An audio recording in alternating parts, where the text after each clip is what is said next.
All right, welcome everyone. There's a bunch of stuff going on, and I know a lot of people are going through the Zoom webinar registration process to join right at the moment. So we're going to go through some introduction details and some slides before we get to John's talk. If you notice in the chat window, everybody's introducing themselves and where they're dialing in from, so please join in there.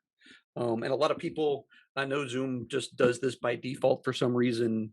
When you first get in the chat window, it wants to send a note to just the panelists. So that's just me and John. So you got to switch the two to panelists and attendees so that everybody can see your comment. And that's how you can make a note that everybody can see. But John and I are seeing all of these. It's just funny. So this is our grand experiment. Hey, John.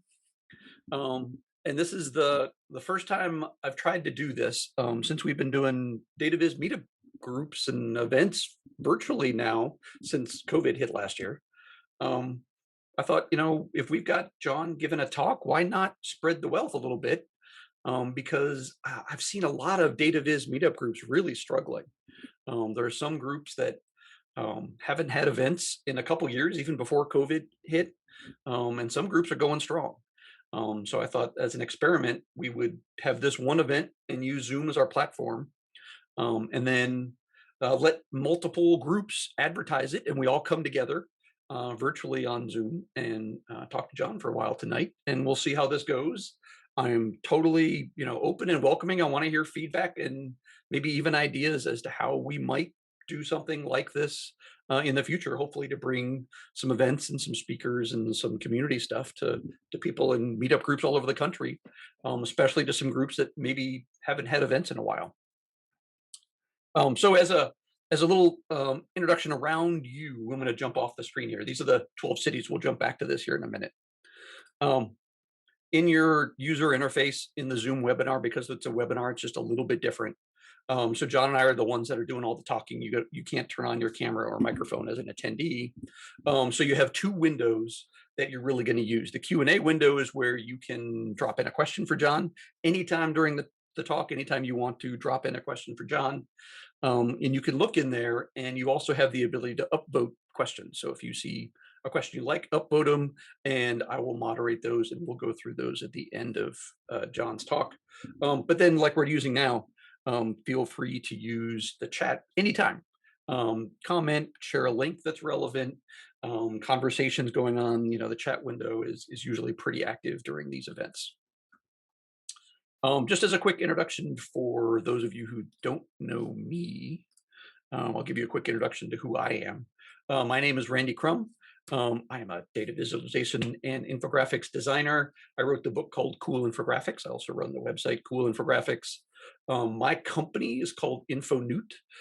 We've been around for about 10 years now, and we design data visualization and visual communication and infographics for companies all over the world. I'm the organizer of the DFW DataViz Meetup group, as well as now the Austin DataViz Meetup group that just started a couple weeks ago. And I teach DataViz design in an online curriculum through SMU. SMU is in Dallas, but it's an online curriculum. So this is the class that I teach. It's called DataViz and Communication. It's an online certificate program. So it's an 18-week course, and we only run it twice a year. So we're in the middle of the spring cohort right now, and the next session is going to start on August 12th, tentatively, is what we're talking about. So it's going to start in August. So we have two sponsors tonight, SMU being one of them. So I want to mention our sponsors because we want to pay the bills. It's just a meetup group. As a mention of SMU, SMU has a number of online certificate programs that you can take from anywhere. Some of these, like mine, were designed to be online from the start. Some of these went online because of COVID, but currently they're all online.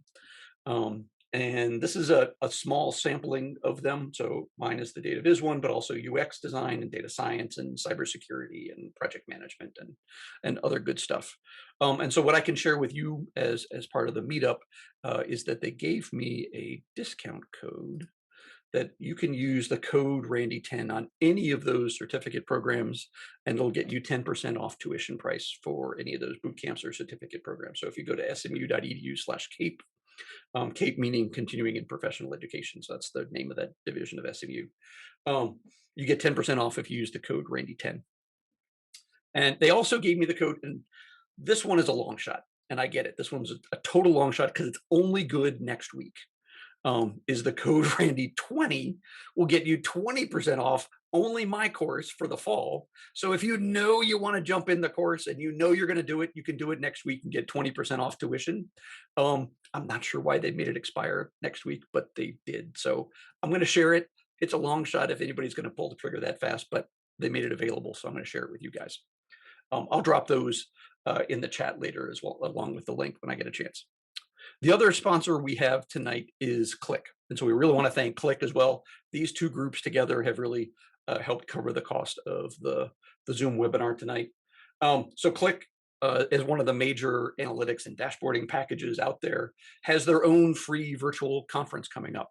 And so Click World's coming up in May. It's a 3-day virtual conference, and they have a little blurb that I'm going to share because they're sponsoring us, so I want to share their blurb, right? So Click World provides the perfect opportunity for you to learn how to get more value from your data, hear from some of the industry's biggest names in data, access over 100 breakout sessions, connect with data enthusiasts from around the globe, and more.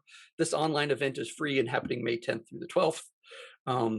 Attend and you'll learn best practices for transforming your approach to data, inspiring insights from speakers including Malcolm Gladwell, Yassim Adbel Magid, and Dr. Hannah Fry, and Click leaders, customers, and partners.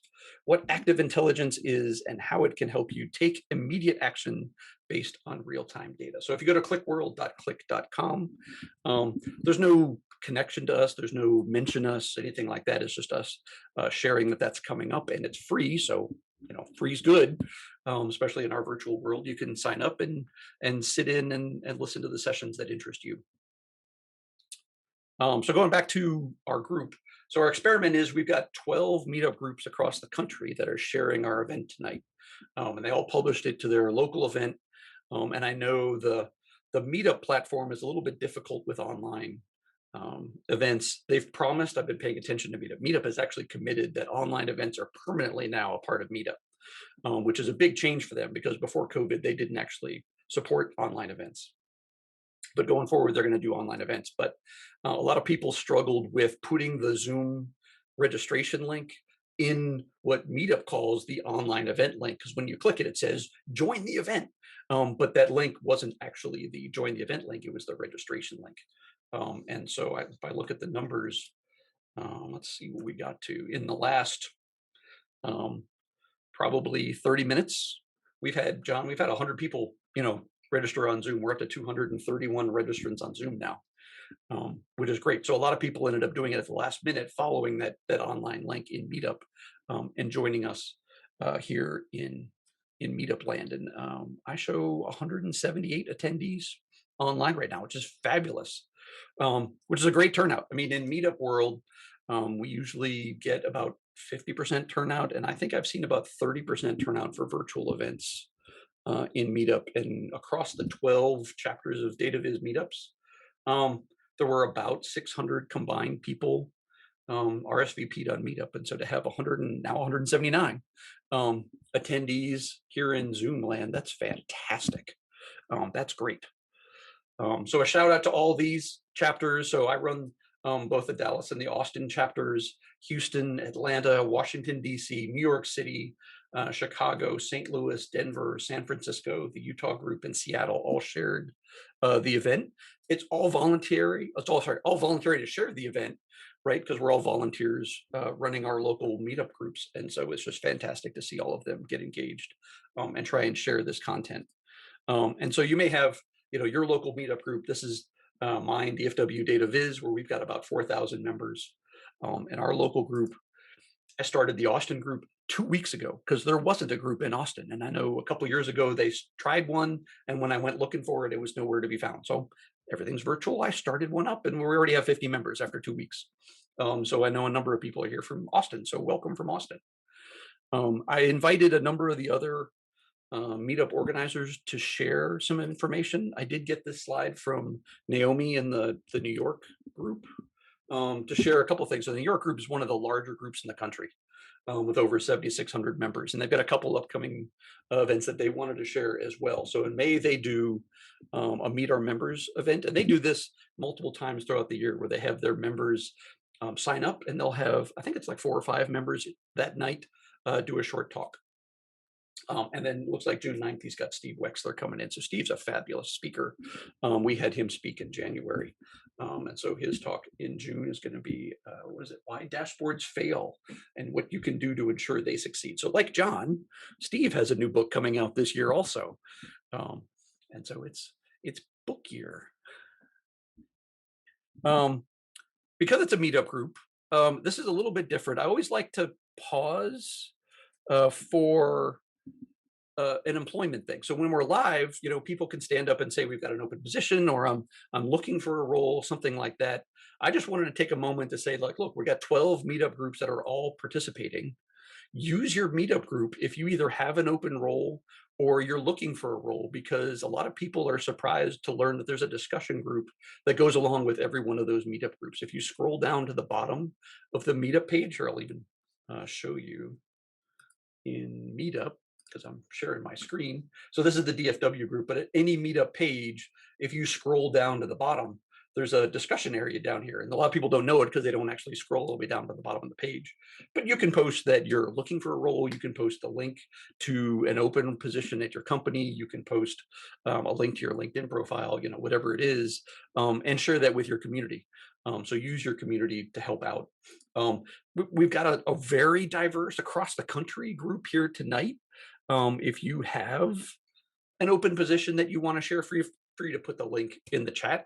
It's kind of an odd place to share that, unless it's something that anybody from across the country could apply to or something like that. But feel free to use the chat as well. All right, so we're at 6:15, John, and that was the end of my announcements. How are you doing? Let me put I got a big mug shot. Let's put a big mug shot of John up. Got me both. Thanks, Randy.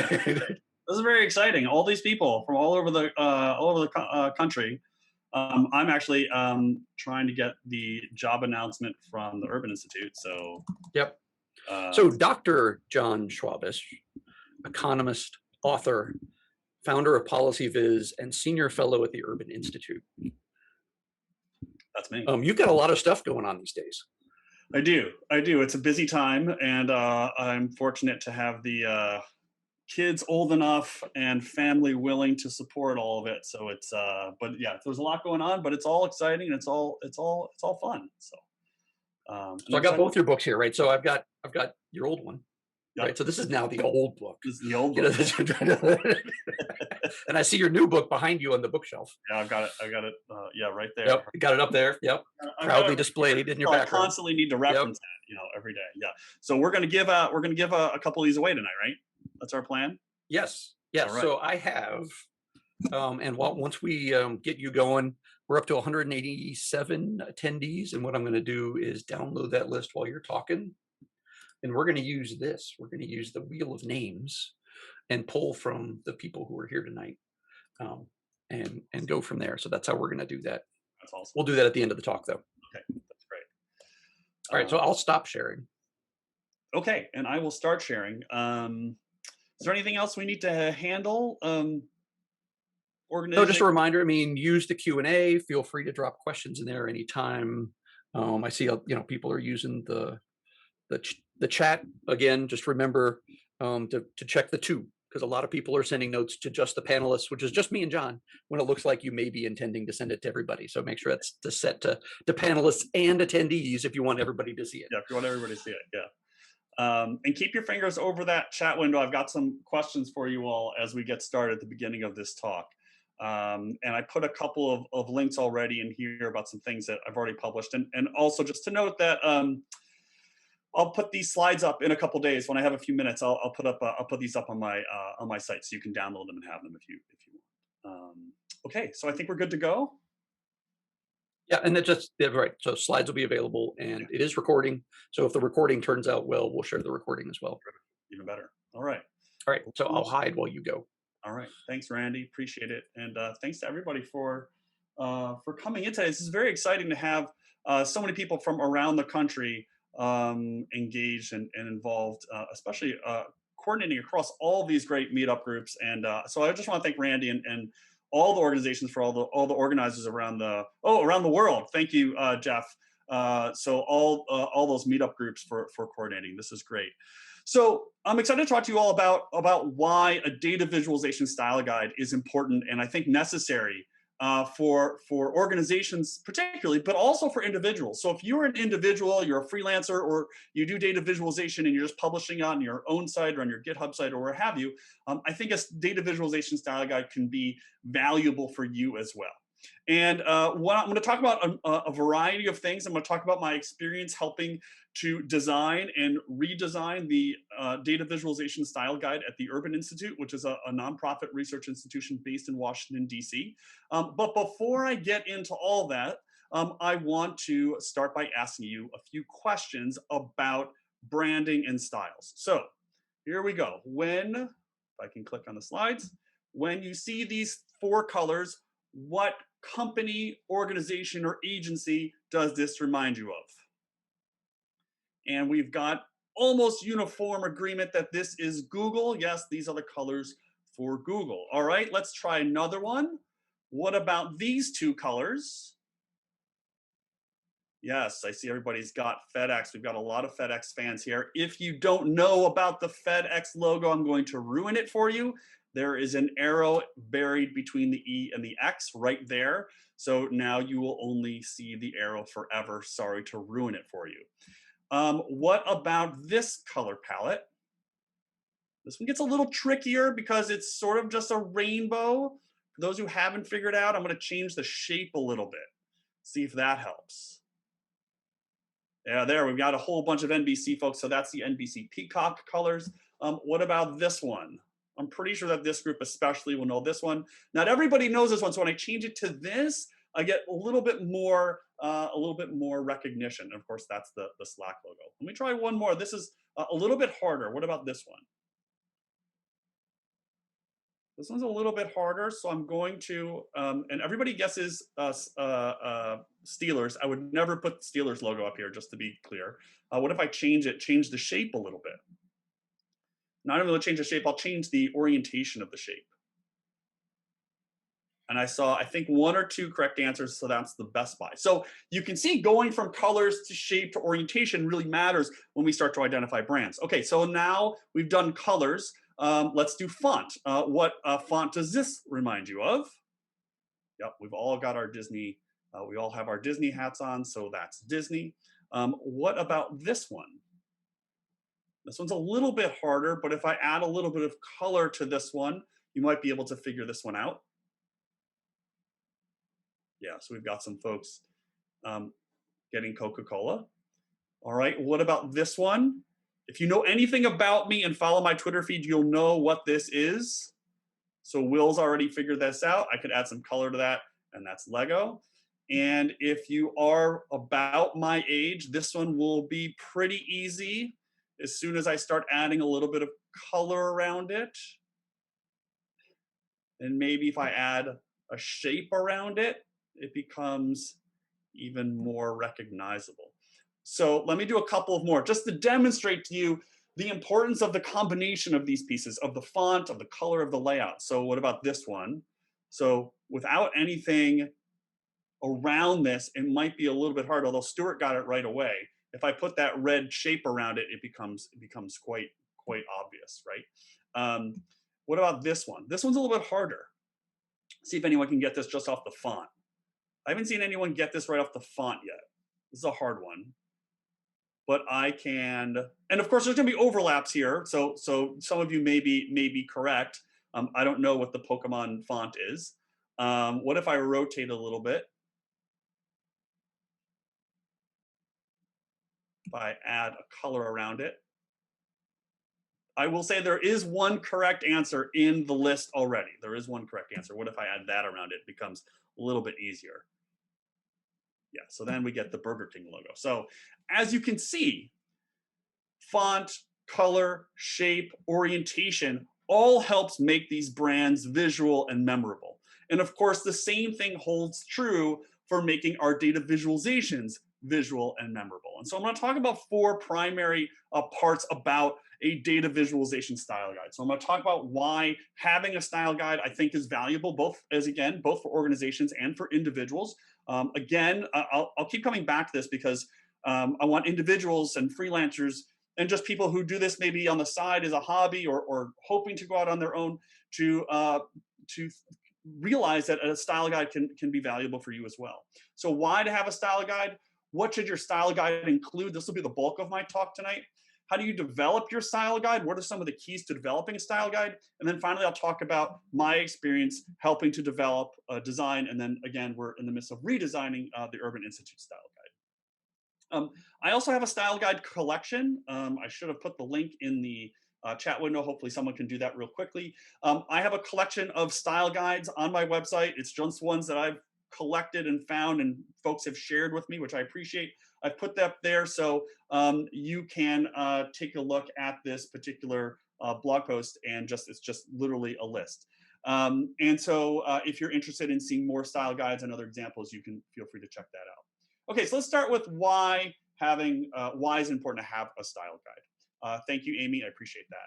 So first, having a style guide makes your styles consistent and identifiable, which is obviously what we've talked about, what we've just seen with those logos and those colors and their fonts, but it also holds true for data visualization. So let's do the similar exercise that we just did, but let's do it for graphs. So what publication does this graph come from?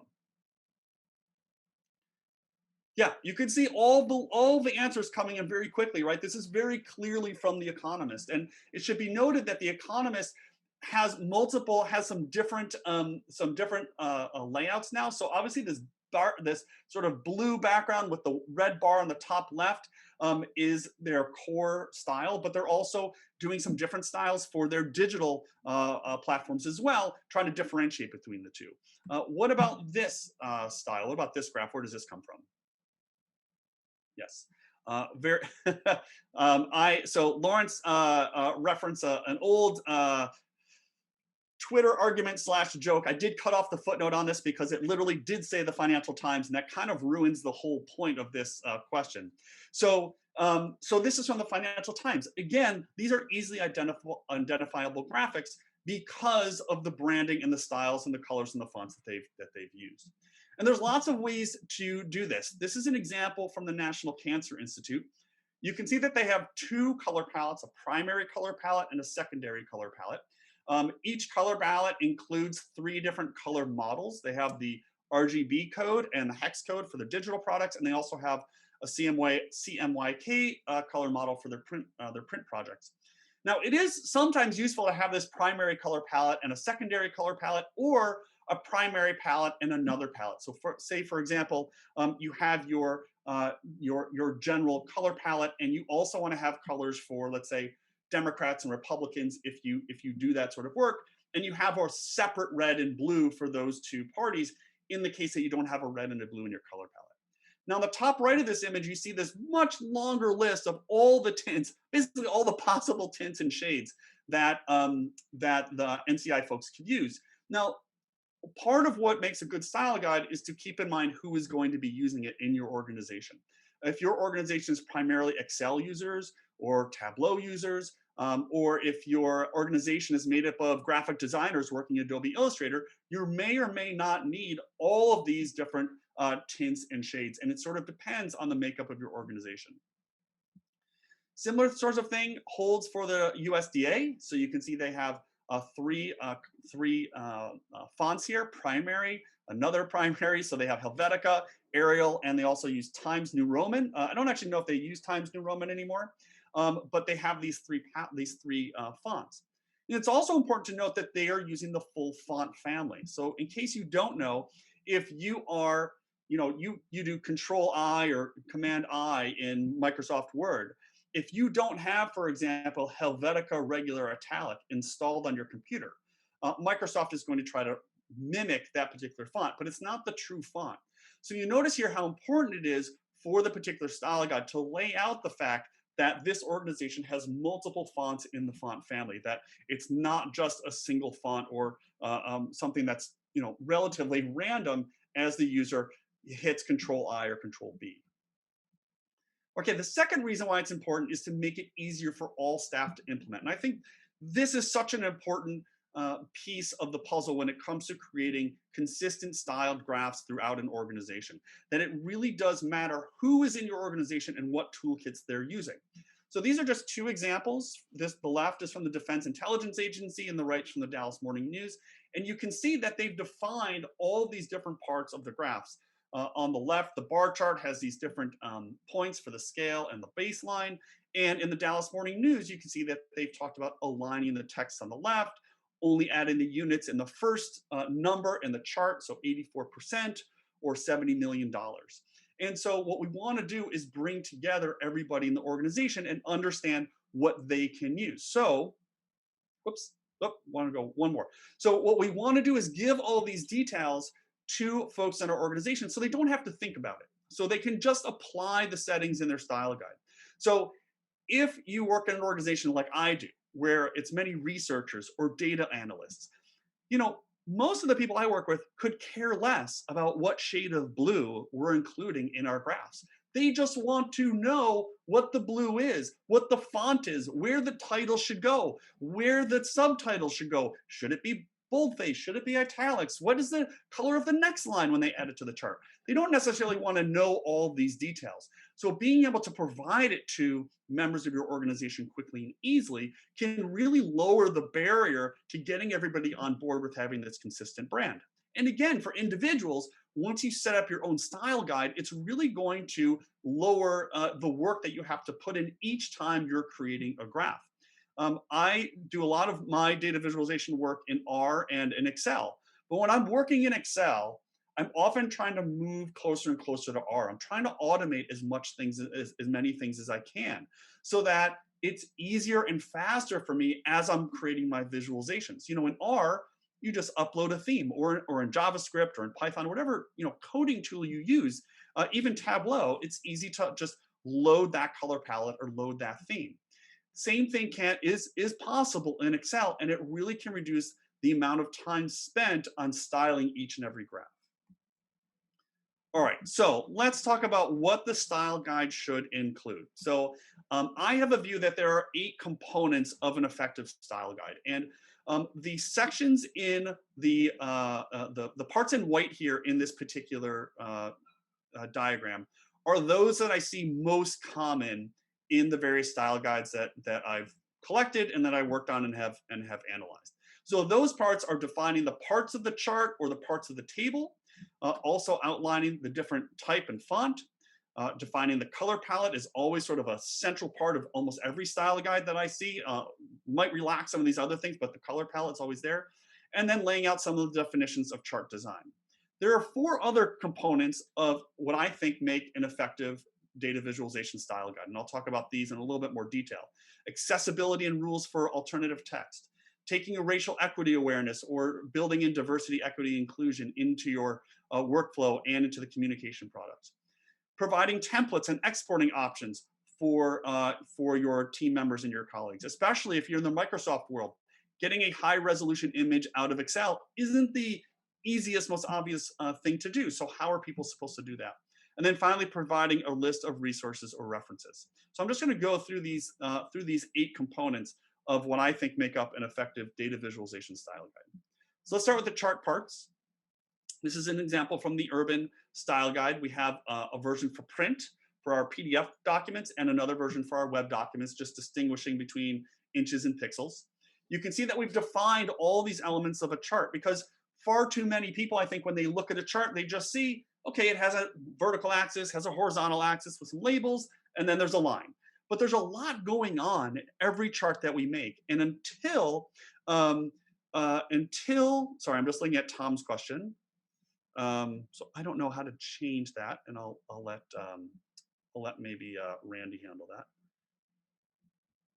So I will continue. I'll try to, maybe I'll squeeze down. No, I don't think squeezing down is going to help. But you can see that there's a lot of elements to even a basic chart, right? Think about, for example, the axes, the vertical axis and the horizontal axis. Is there a line? Does a line exist? If it does exist, what is the color? What is the thickness? What is its style? Are we going to add axis labels? Are we going to add axis titles? If so, what is the font? What is the size? Are we going to use italics, boldface? What are all those elements? What about in the chart itself? What about the grid lines? What's their style going to be? What about the elements we place inside the chart, the lines, the bars, the circles? Are we going to add data markers? Are we going to add data labels? And then we have the text that sort of surrounds the chart. So we've got the title and the subtitle, the sources, the notes, even a logo if you're going to have a logo. So there's a lot of elements in the chart, and creating a diagram like this, or defining these pieces for your colleagues, can be very valuable to sort of set up the parts of the chart. Same thing, sort of a similar thing holds for the Sunlight Foundation. This is an example from their style guide. As you can see here, parts of it are even a little more detailed. So you can see at the bottom of this, along the x-axis, they define the number of pixels between the x-axis label and the title, and then between the title and the bar at the bottom. Now, again, when you create a style guide and you add that level of detail, you need to keep in mind who's using it and the toolkits that they're using. So in Excel, for example, this might be really hard to implement to get that exact difference. You're using Adobe Illustrator or JavaScript, another coding language, that might be easier to define because you can often define those different dimensions. So you need to keep in mind what the different toolkits are, and this is something I'm going to talk about in a little bit. One of the reasons why we're working again on our Urban Institute style guide. It's also important to keep in mind the parts of tables. I get frustrated when people forget that tables are a form of data visualization when you want people to get that detailed information. So you can define all the parts of the tables, the lines, the shading, the difference between the header text and the body text, the grid lines, the footers, the cells. All this can be defined in your style guide. And to be very clear and upfront, Urban, we have not done a very good job of defining our styles. And part of the challenge is that table styles are very hard to do because you have so many varieties of how you're going to separate and merge rows and columns and cells. So it is a big challenge, but one that can be very valuable and useful for you and your organization. Okay, so then we have styles. So we have typography. This is an example from the BBC. Notice for their style guide, not only do they define what the specific font is, not only do they define the different style, so the chart title, the chart subtitle, thing 1 and thing 2, but they also add in some explanation and some direction to the user, so that this big more ink equals more emphasis line at the bottom really helps the user, helps the analyst, or in this case, the journalist, understand why it's so important to add hierarchy or include hierarchy, text hierarchy in their graphs or their charts or their diagrams. So part of the style guide can really be about educating your users or your colleagues on how to create better graphs and charts. I just want to make a quick note about typography, that when you are thinking about maybe developing a new type kit for your organization, for yourself, to always check how numbers are aligned when you select. So I know a lot of people, when they go into whatever chooser they're going to use, they go to Google Fonts, you can type in some text and see how it's going to look. A lot of people often forget to check the numbers, and especially for data visualization, especially if you're creating tables, I really encourage you to check the numbers as well, because if you take a look at this, the Lato font on the left, which is the open source font that we use at Urban, is aligned right along that comma or along that decimal. And on the right side, in the Georgia font, you notice that the numbers are not aligned along the comma. So this might be fine for an infographic or more sort of stylized visualization.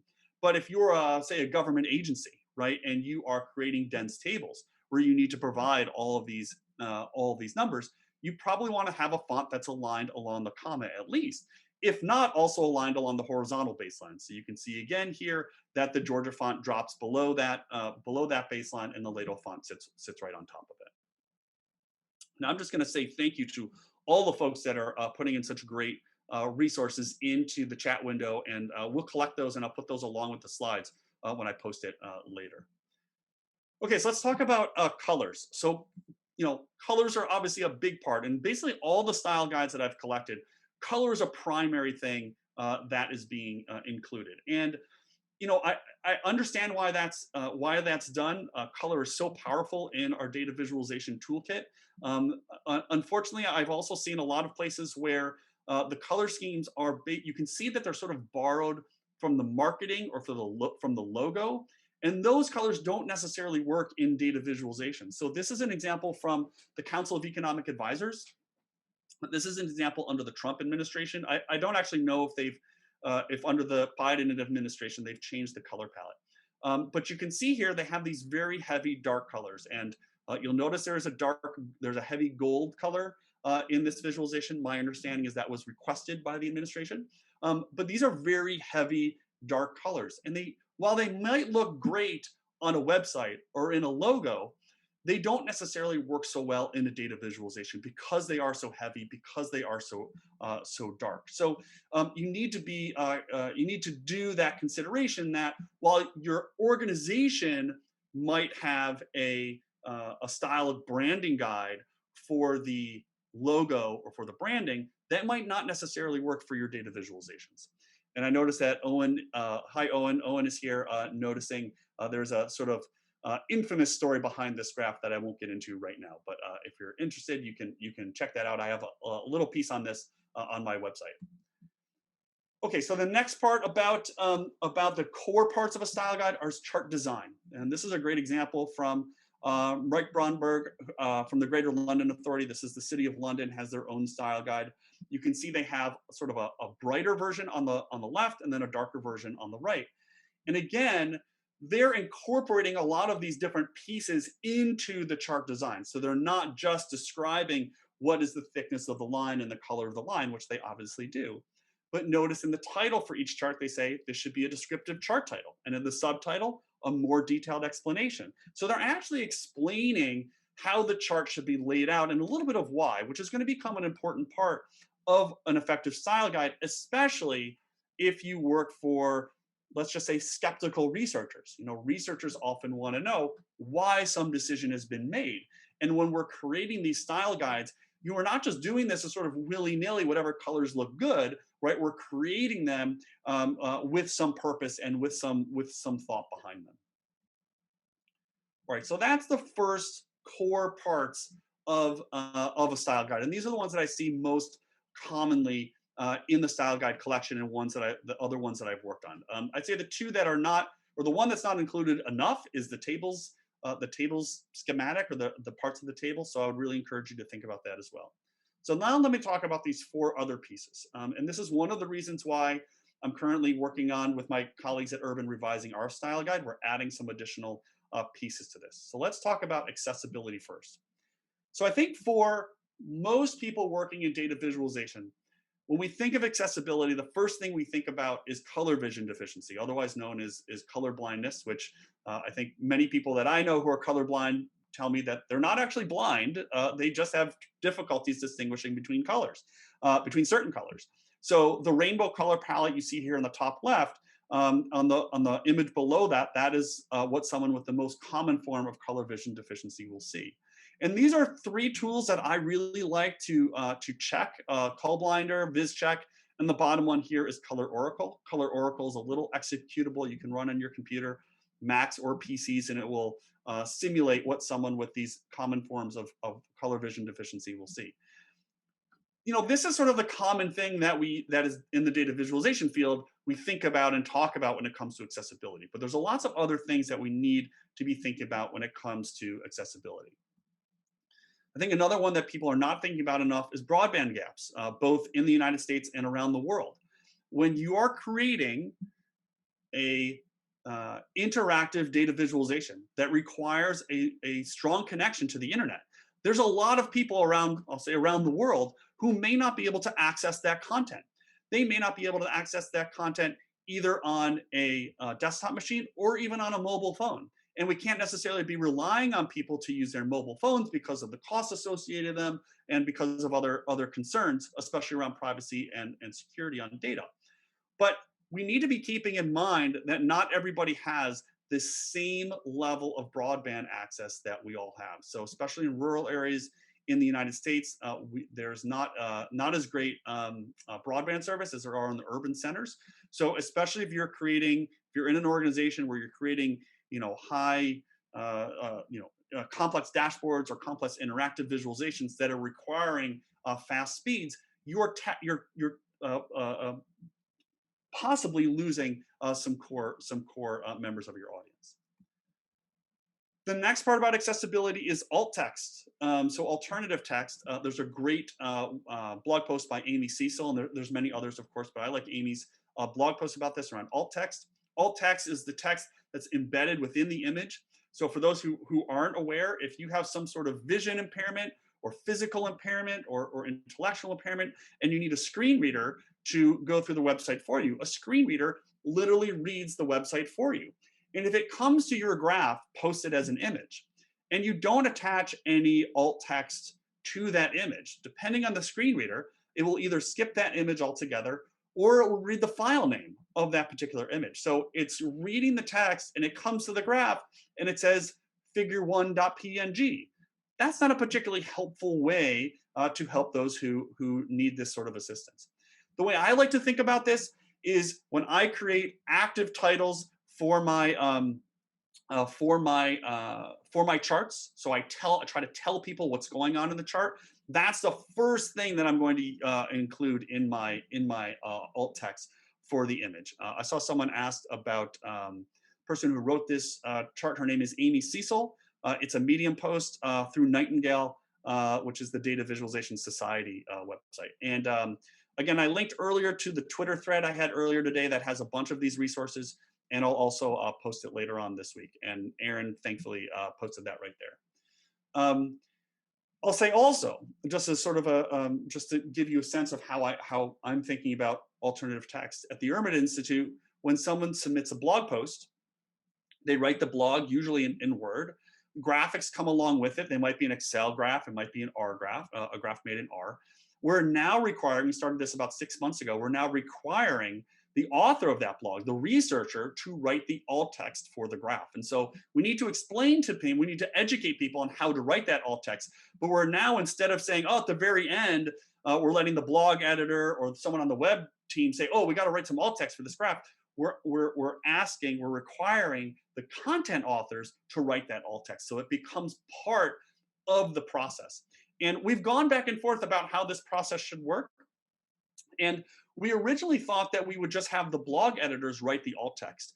And my colleague, Alice Fang at the Urban Institute, argued that we really should have the researchers create and write the alt text because it's a sign, it's a cue to the researcher that they need to be thinking about these additional users that they may not be thinking about as some of their core readers or their core users. So we're trying to raise awareness of these particular visualization techniques.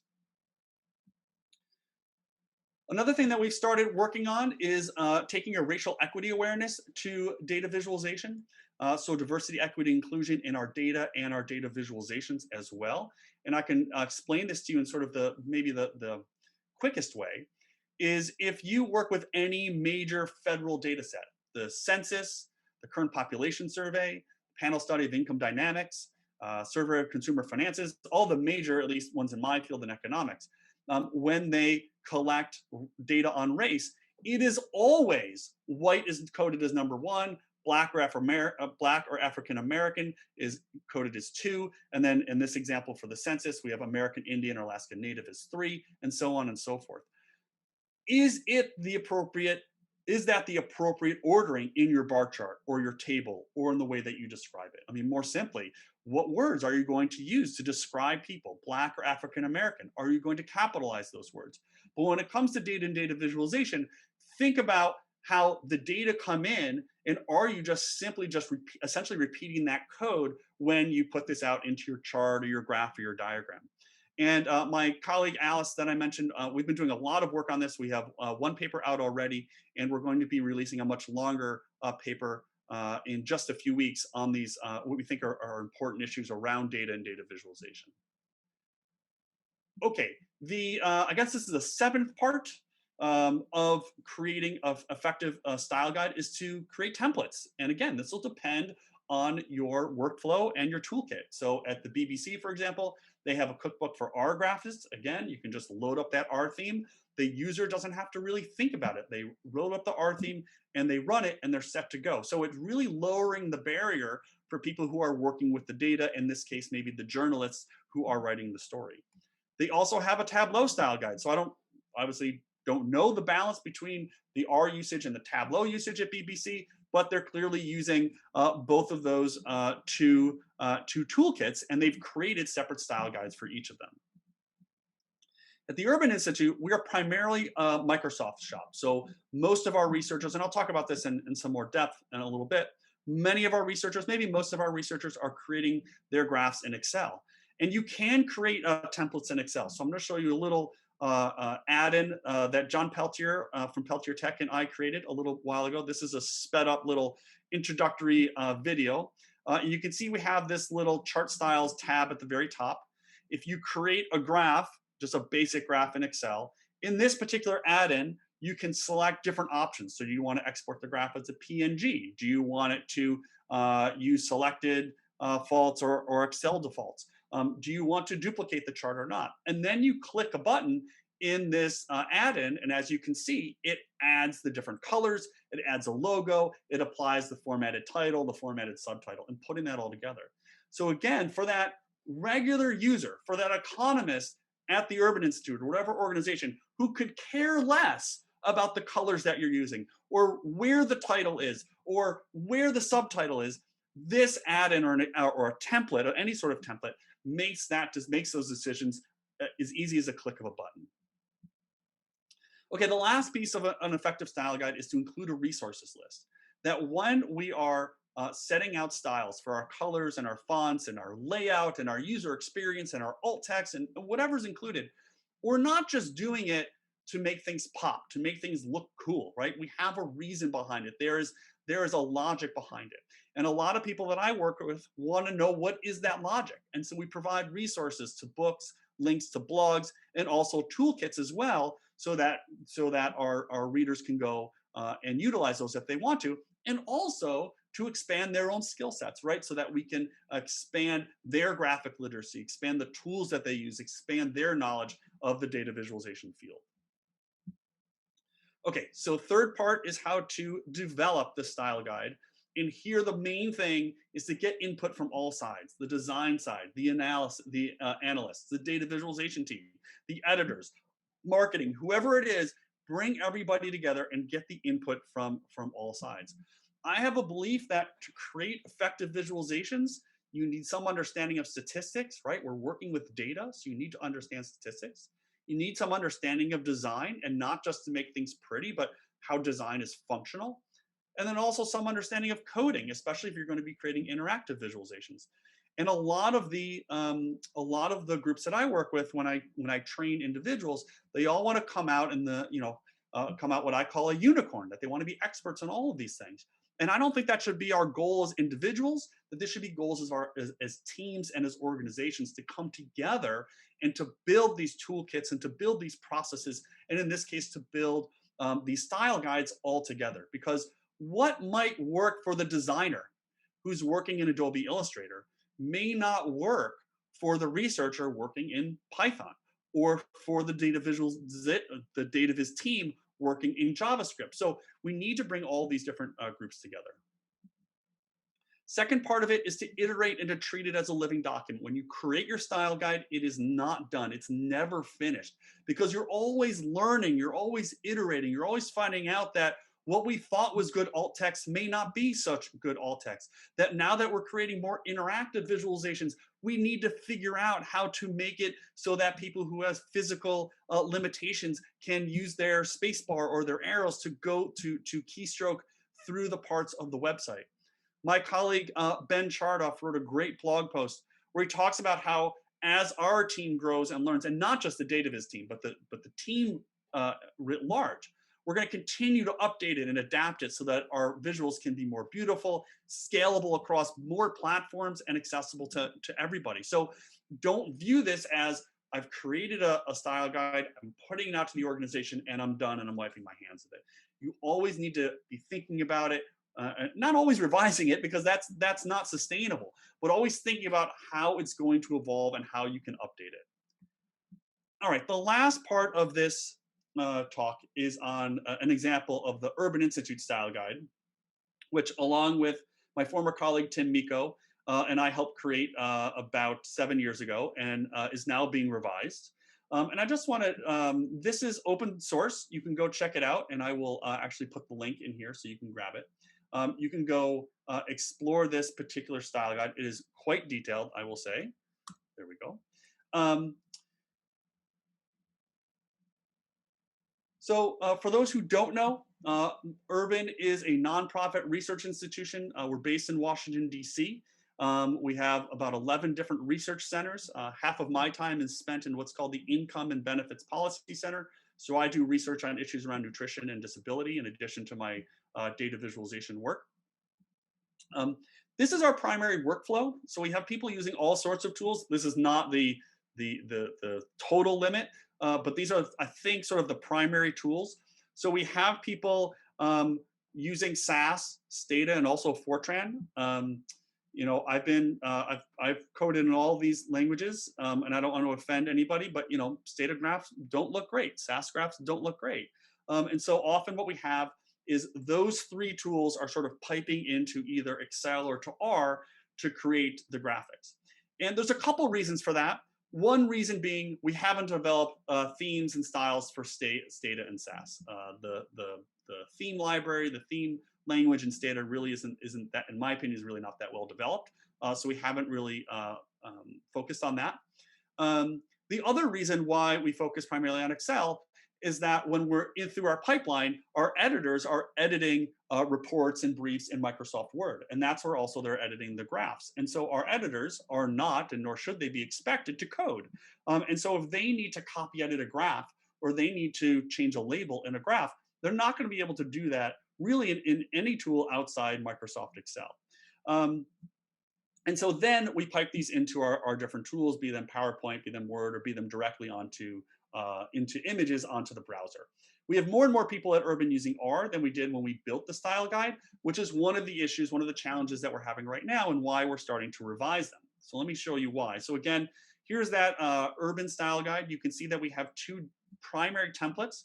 We have a print version. So this is really for our reports in PDFs, where we don't put the title or the sources of the notes in the chart element itself. It sits in the Word document, as opposed to stuff that's going on the web directly, where we're putting all the text and the logo and the sources of notes in the image itself. And you can see this is just another example of how the another template, another add-in. This is one that's for Urban directly. Just with the click of a button, any analyst at Urban can create a fully styled Urban Institute graph that's ready to go. It's ready to drop in to a report template, or it's ready to be posted to the web. Now, you can see the difference between the Excel graphs and the R graphs. And part of the challenge here, and again, one of the reasons why these continue to evolve, is the usage of R at Urban has grown fairly substantially over the last, I'd probably say 2 to 3 years. It's grown pretty substantially. We have some fantastic folks at Urban. So Aaron Williams and Ajit Narayanan are just terrific. But you can see that matching the Excel template to the R template, or really in this case matching the R theme to the Excel template, doesn't match up completely. And so that's why we're starting to think about how do we need to evolve with our style guide, and how do we need to change or iterate on some of these templates that we have, because we want these graphs to look the same regardless of which tool they come out of. We do have an Urban theme. It is open source, so you can grab it and customize it for yourself or for your organization. And it is on our GitHub page, and it's just a simple load through R. Question is it on CRAN? I don't believe it's on CRAN. I think you need to load it through GitHub. Okay, so let me just sum up. So why have a style guide? It helps make your graph and chart styles consistent and identifiable, either as an organization, The Economist, for example, or as an individual, that you want your work to be identified as that's Randy Crum's work, that becomes consistent and identifiable. In organizations, having these style guides makes it so much easier for all staff to implement. And of course, it's really important to recognize and acknowledge and understand the tools that people are using. If you are the only R user in your organization and you are creating a style guide that only works for R, it is not going to be useful for your organization. So you need to keep in mind what tools people are using. What should it include? Again, all the style guides that I've seen or worked on include definitions of charts, chart parts, not always tables. They define types and fonts, color palettes, and the design of the overall sort of design of the chart. Fewer data visualization style guides include these other 4 elements. And I really do encourage you to think about how and whether to include these in your style guide. So rules on accessibility and alt text, how to take a racially aware view of how you present and communicate about different underrepresented groups in your work. How to export graphs from different tools into whatever final product it needs to be loaded, and to create templates for people. So if you're using a combination of tools, create templates for those different tools and try as hard as it might to line those things up. And then also give people a resources list so that they can learn more, so they can understand where these decisions came from. How do you develop your style guide? Again, get input from all sides. So again, if you're that R coder, but the rest of the group is using Tableau, you want to make sure that you understand that. Again, iterate and treat your style guide as a living document. You don't create it and then walk away. You're going to continually need to iterate and think about improvements and changes and tweaks to the style guide. So, just to sum up, so in your style guide, you want to build consistency. That is primarily why we're building these style guides, because we want to have our organization, or even as an individual, be consistent with the products that are coming out, with the different visualizations, reports, briefs, websites, blogs, dashboards, whatever they are. We want to be consistent. We want to be targeted in who we're creating the style guide for, in terms of our colleagues and our coworkers, and how they're going to use that style guide to communicate to our target audience. We want to be thorough. We want to try to incorporate all these different elements of the style guide when it comes to font, color, layout, accessibility, and more. We want to be inclusive in who we communicate with to build the style guide, that we're including all these different groups within our organization. And we're also thinking about how we can be inclusive in the data that we work with and the visualization products that we produce.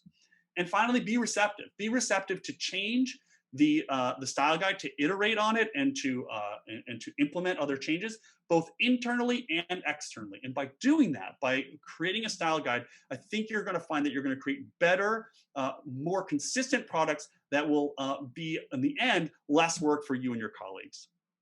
So thank you so much for tuning in. I really appreciate it. And I'm going to turn it back over to Randy.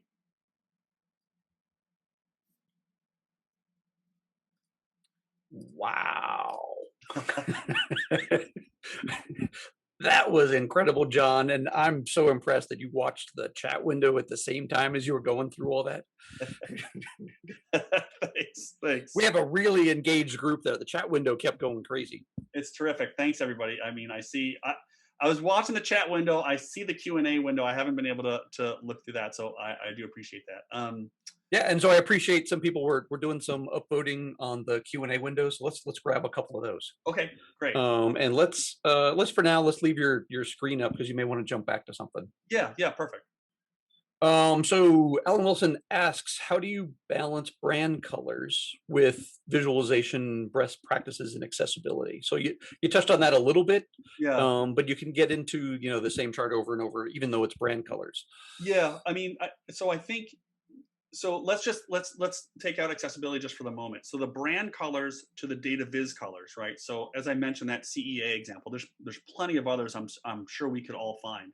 The branding colors might look great in that logo or on the box, but they might not work if you have, even internally, right? I've talked about things that are public, but even internally, those colors might not be super clear when they're sitting on top of each other in a bar chart or a scatter plot or something like that. And so that's the sort of thing where what I have seen a couple of organizations do is they still want to keep their brand colors, but say they're just too dark.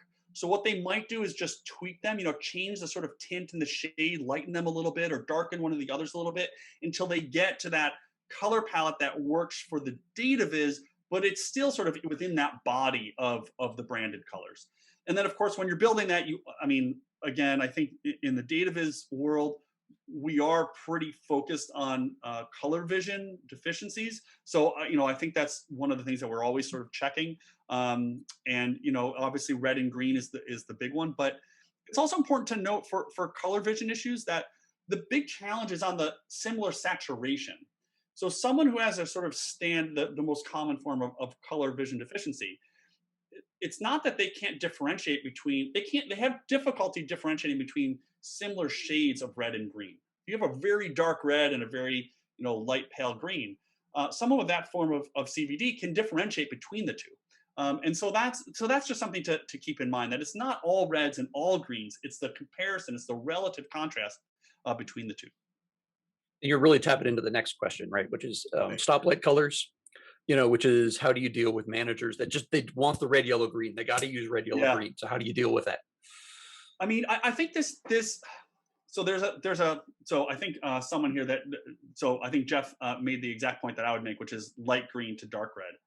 I mean, this also sort of steers into colors that we use for gender. And Lisa Charlotte Roast at Data Wrapper has this great post about, the baby pink versus baby blue, right? That we use that is just, insulting to all of us. And there are lots of organizations that use different colors. They use, purple and green. And those colors can be color vision, allow people with color vision deficiency to see them. But also, you just define them, that purple is going to be for men and green is going to be for women. I think a lot of the folks that are chiming in here, you can use different shapes, you can use different labels. I think is the big thing, is once you define that label.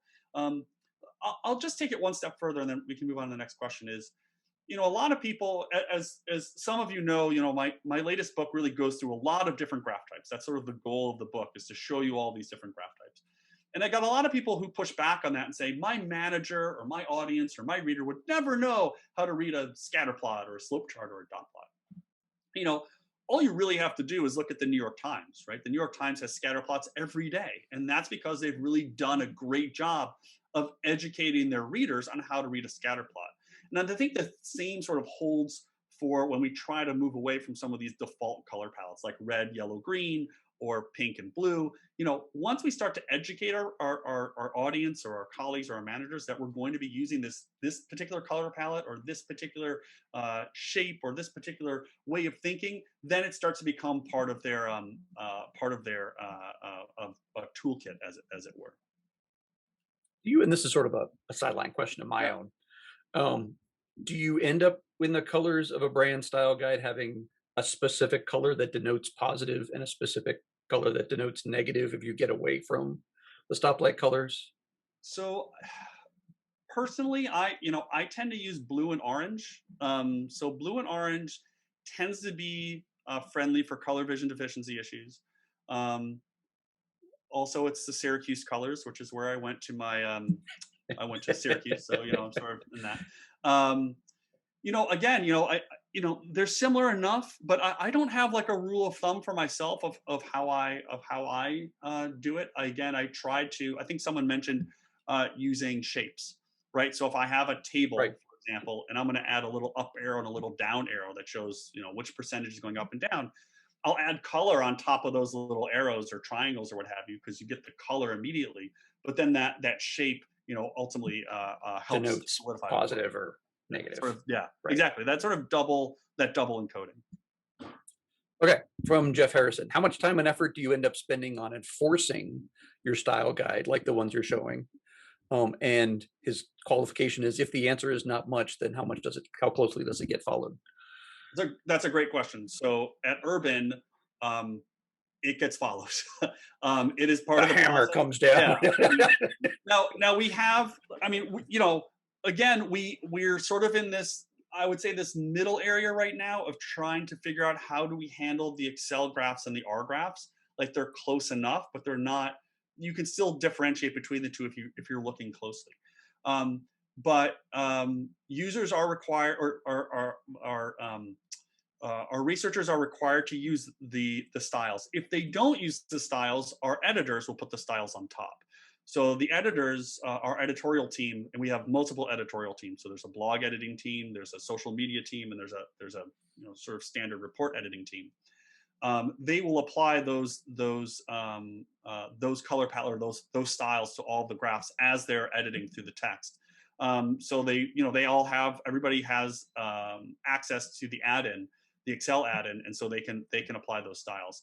And then we also have is a very active Slack channel that is for DataViz. So for all the products that come through, they generally go through at least one, if not two checks from the editor team, and then the DataViz team will take another crack at it if something really needs to be addressed. Now I can't speak to how other organizations handle it. Part of it will depend on the pipeline, right? So how does the work come from the researcher, the analyst, to the editor, to the out to the world? And so I'm not exactly sure how other folks are handling it, but I would be very interested to hear how other folks are handling it if they've run into some blocks. And we said this at the beginning. The next one is, will your slides be available? And I know you're going to post them. Yep. I'm going to post them as comments in the follow-up for a couple of my meetup groups, and we're going to share them with every meetup organizer that participated, so that they can share that link with their meetup groups as well. So these will be up, and I'll also I will try to add. I mean, there's so many links that are going on the chat window, which is just terrific. Oh, I know, it's going crazy. And I'll add. I know. I download the chat; it comes down automatically. If anybody wants, I mean, especially when they were answering your questions. I mean, the chat is long, but anybody's welcome to it. If you want to reach out to me, I can send you the text file of the chat transcript, so you didn't have to grab something. Yeah, so we'll post all those links too, so everybody has them. Because there are a lot of, I've only listed a few resources here. I noticed people were listing some of the other colored tools that are great, and so we'll list all those together. It's great. Interesting question. I'm trying to understand what Alan meant by how do you approach audiences, and he clarified he meant the style guide users with low data literacy. So it's actually an interesting question. So the Excel add-in that I showed, it adds all those branded colors, font layout. It also has a couple of buttons that create new chart types that are not in the Excel drop-down menu. So it creates a dummy slope chart and creates a dummy dot plot. And there could be more, but that's where we started, because those are two of my favorite charts. And so what we've tried to do is give people the power to create those visualizations. So I think one of the big things that I find, and this is why I'm a fan of sketching. I mean, I'm not like Stephanie Posovic, who she and I are doing a workshop this week. I mean, Stephanie is amazing, one of the authors of Dear Data. Hand draw everything, yeah. Right, yeah, exactly, yeah. And so, I'm not like, I wouldn't claim that I'm big on sketching per se. But I have found that so many people will say, "Ooh, what would be perfect for my data is, a dot plot would be great, or a Sankey diagram would be great for these data." But I don't know how to create that in Excel, so I'm just not even going to bother, right? And so the first part is to sketch and to see, is this going to work? And then let's figure out how to get it in the tool, right? How to get the tool to work.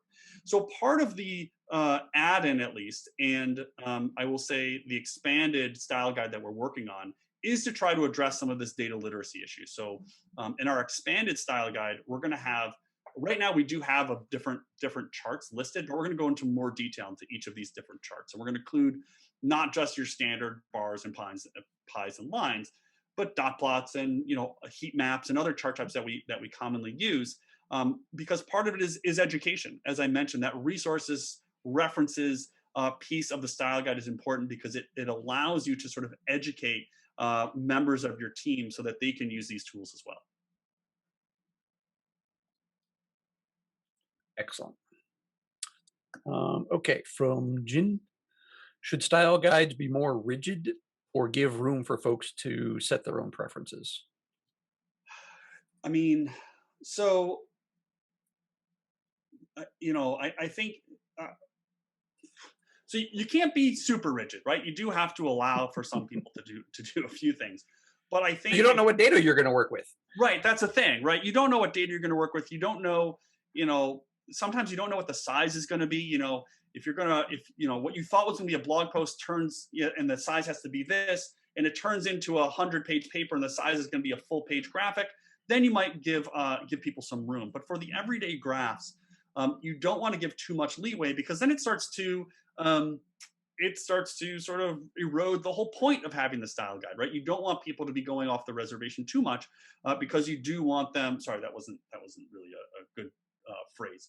You don't want people to choose their own way to do this, because it sort of goes against the whole point of using the style guide.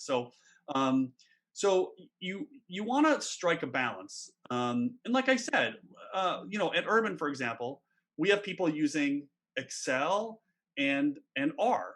And so we don't want to force the R people to say, you have to get it in exactly this format that we're using in Excel, because the R format, that works. And that for what we're doing is sort of close enough. So I think we want to be rigid, but don't want to be overly rigid. We don't want to be too prescriptive. Also, because it doesn't allow us to evolve and iterate on the product itself. So I think there's a balance there.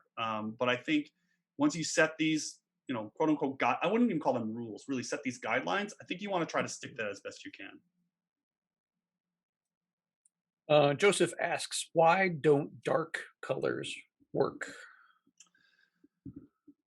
Oh, so dark colors can work. I was just referring to that they're all so in that example, that all the colors are very dark. And so together, when you create these graphs, the whole thing just looks very dark and kind of sullen. I don't know if you can use that word with reference to color palette, but it has a sort of dark, heavy feeling to me.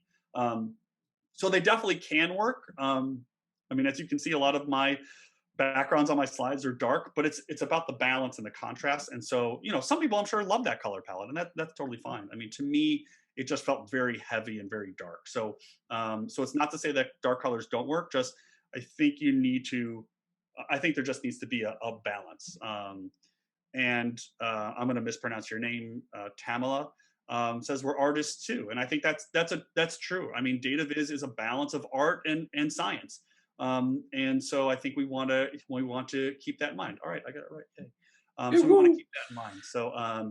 So they do work. It's just, and again, some people might love that color palette, right? Some people love the Excel color palette. I haven't met any of those people, but some people I'm sure love those color palettes.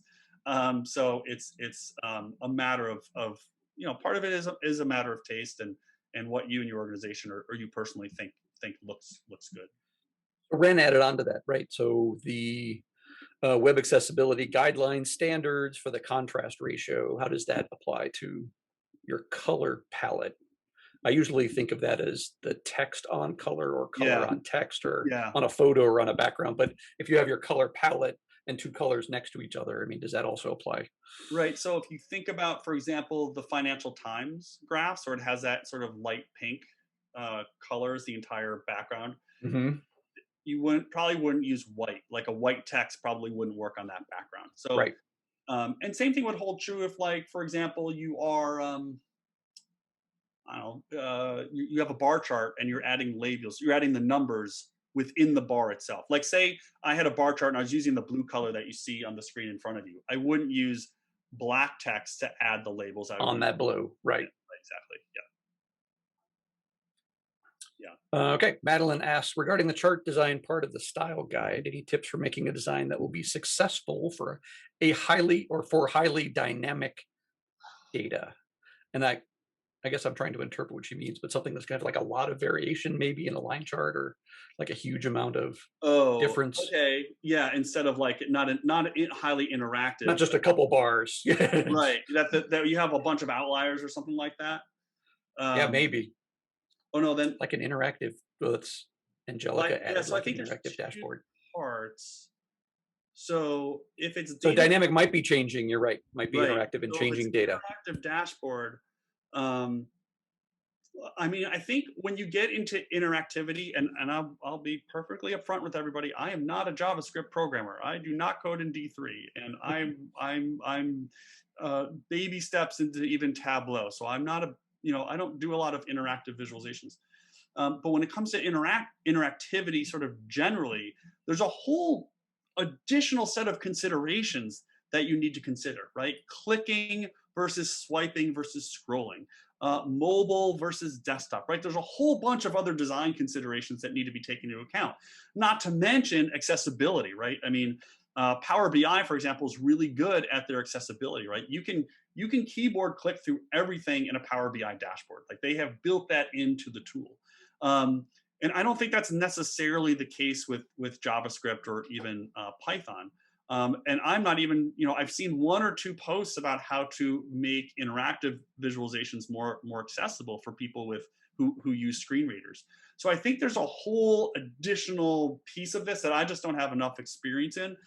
So I think there's a lot of opportunity there. I think for people to start building on what are the best practices for creating accessible interactive visualizations. Okay.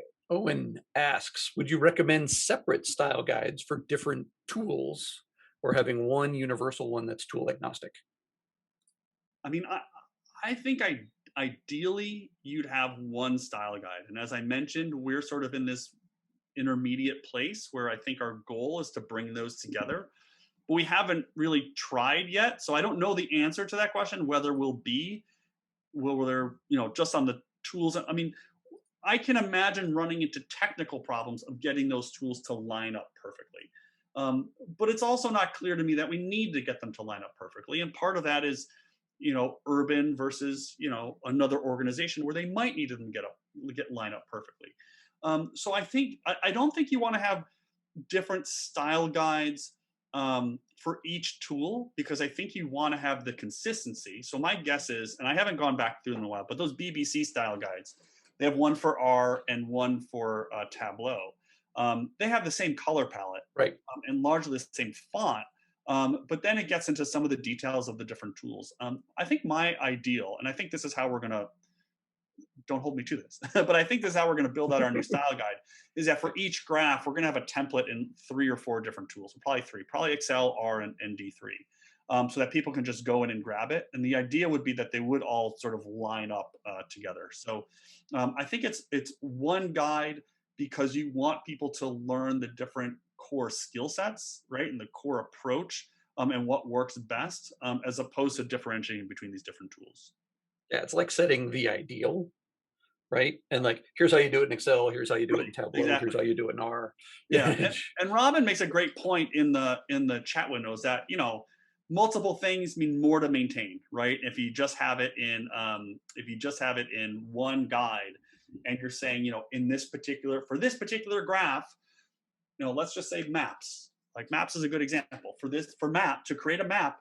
We're not actually going to use Excel to create maps because it's not good at creating maps. We're not actually going to do that. So here's what we're going to do in R. Here's the guideline for R. If we're going to make tile grid maps, okay, so now we're going to have R and Excel, and here's how we're going to do that. So so I agree with both of those points, Yeah. especially about not maintaining multiple things.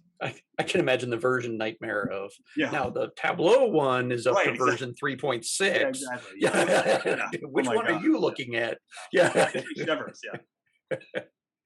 All right. Abby asks, what platform or tools would you suggest for creating the style guide itself? Ooh, that's a really good question. So for our new style guide, we're using GitHub to track track the changes, to version control it.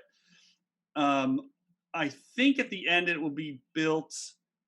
It'll be a web page. I don't know if it will be hosted through GitHub or how we'll do that, and how we'll do the internal versus the external, which is a whole other piece of this.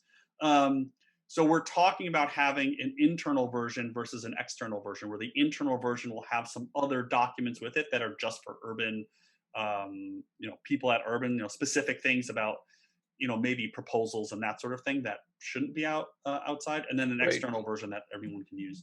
So there will be an external version. Right. Yeah, yeah, yeah. So the way we've been drafting it in Microsoft Word. I mean, I think ultimately it will be created. My guess will be in HTML, although the R folks might win. We might do it in R Markdown. It sort of depends. I don't exactly know where the final product, how the final product will come out. But as you saw in the BBC example, they built their Tableau style guide right in Tableau, which I think is a very smart way to do it. That you can do it right in the tool. If that's your main tool, doing it right in that tool, I think is really smart. Same thing with R. If R was our only tool, we'd probably just do it in R Markdown.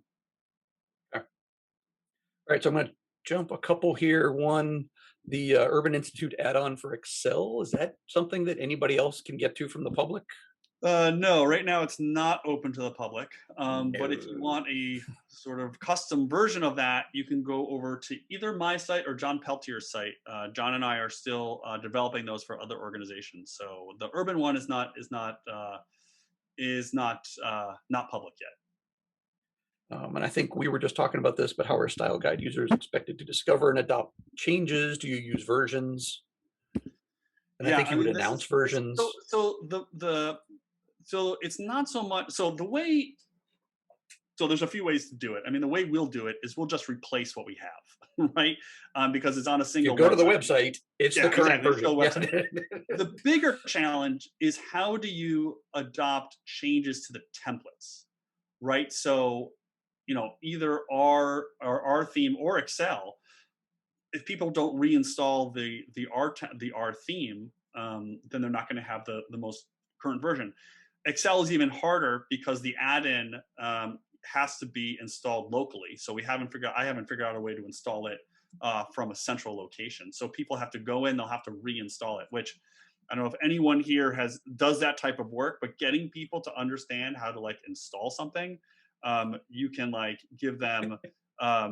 So Kristen mentions giving a small video. I mean, I've literally written documents and I've made videos, and people still email me to be like, "How do I do this?" And it's like I'm How do I literally do giving this? you a step-by-step video. I can't do any more than that.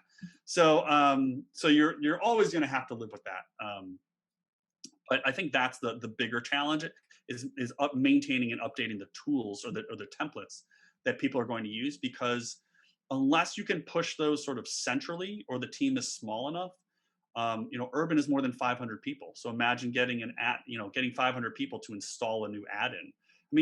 I mean, for us, it's even a question of how do we let them know a new thing exists? I mean, there's a lot of challenges with that for I Yeah. would say, medium to big organizations. All right. Let's do this. Let's give away a book. Yeah, let's do it. We have about, what does it say, about 12 or 13 questions left. If you're willing, I'd love to bang through the rest of them, but I know we promised an hour and a half. So if people have to go, let's give away a book and be done. And then we can go through the rest of these questions if people want to hang around for the rest of the questions. Cool. So if you stop sharing, I will Okay. share. And here's my resource list. Again, Quick, write that down. write all these down. But don't worry, we'll put this out. Don't worry about it. Okay, there we go. All right. So what I have done here is downloaded everybody that registered on Zoom. So we got 262 people that registered over on Zoom. We're just going to grab all the names, drop them in here into the wheel of names, and must be look at that. Must be present to win. Must be present to win, right?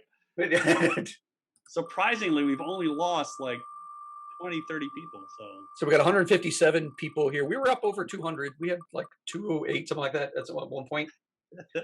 So we have Madeline, who asked a question earlier. Let's see, is Madeline still here? Yes, she is here. Excellent. A winner. All right, Madeline, congrats.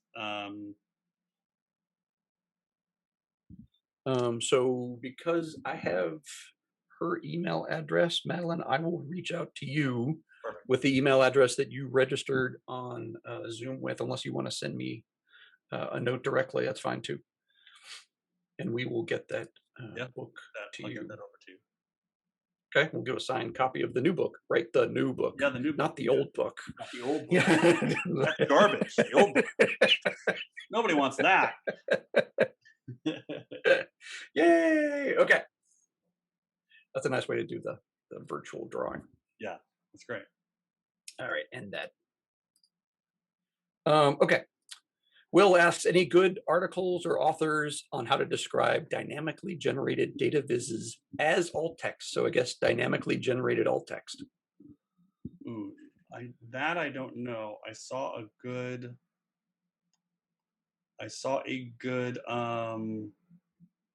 blog post that I have somewhere here, if I can find it quickly, on accessibility for interactive visualizations. Let me bring this up. I'm not sure this totally answers the question, but no, I can't think of anything. I would love for that to exist. I think This doing having is, your authors do it's the right way to do it. yeah, here's a blog post that, oops, that's the wrong person. Panelists and attendees. Here's one that I've seen. If you're not if you're interested in this topic, and hopefully everybody is, if you go to, see if I can remember it. Yep. It's Ally Daily. Oh, the newsletter? Yeah, the newsletter. And I'm not gonna be able to find it quick enough. So I may have the. Yeah, there's a great newsletter. Yeah, ALLY. Yep. Yeah, that's it. Kathy put it ALLY A11 Weekly. There it is. Weekly, yep, she got it. All right, great. I really do recommend that newsletter. It's fantastic. Comes out once a week. It's really straightforward. Has all sorts of great tips and tricks about accessibility. And a lot of coding stuff in there too. That some of it just goes over my head, but a lot of it is great content. So I recommend that. All right. Owen asks, just as one can write an awful sentence that conforms to the Chicago Manual of Style, people can make awful graphs that still conform to the style guide. How much is it worth trying to introduce best practices, or at least do not do this obvious ugliness and in the style guide itself? I mean, I think it's worth doing that. Mr. You already wrote the DataViz best practices handout. Right, exactly. I mean, is that going in the style guide?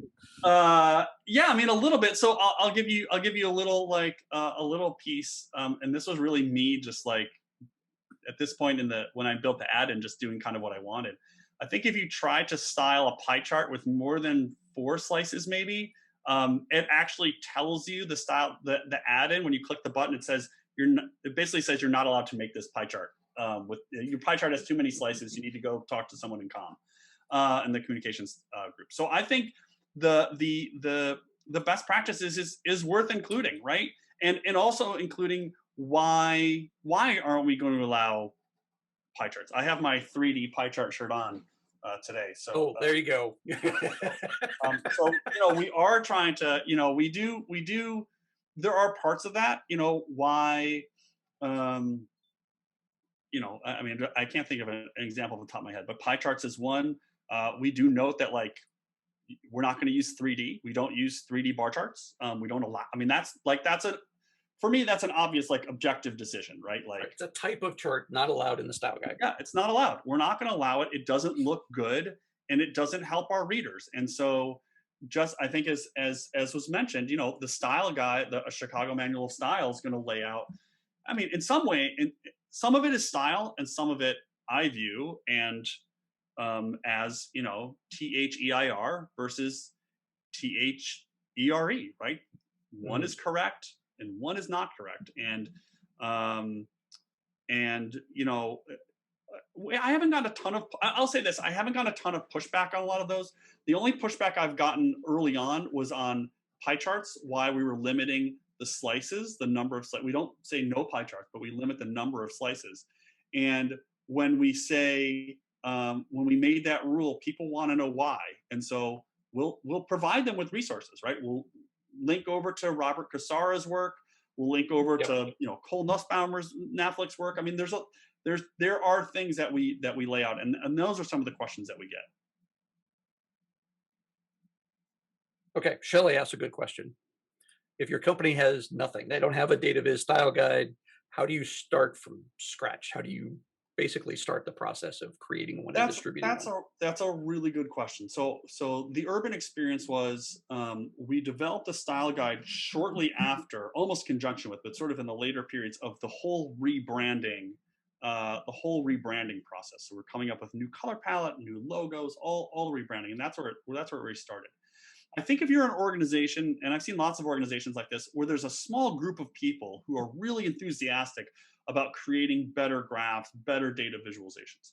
I think if you are in part of that group where you are demonstrating that it is useful to have better graphs and charts and diagrams, that is your opportunity to also say, not only are we creating better charts and diagrams, but look how consistent we can make them. Look how we can make them better and how they all look final. And we're doing this so much more quickly, right? We're just clicking a button, we're loading a theme, as opposed to in every graph, we have to physically choose the color for each bar or each line or each bubble. We're doing this automatically.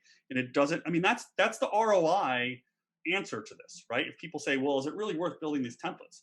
Absolutely. It takes you time up front, but now forever, you have this thing that's just a click of a button or just a line of code. So I think the way you convince, let's just say, managers or higher ups that a style guide is necessary is the same way you argue that better data visualizations is important, right? That we can do a better job of communicating our data by thinking more carefully about our visuals and our graphs and our charts.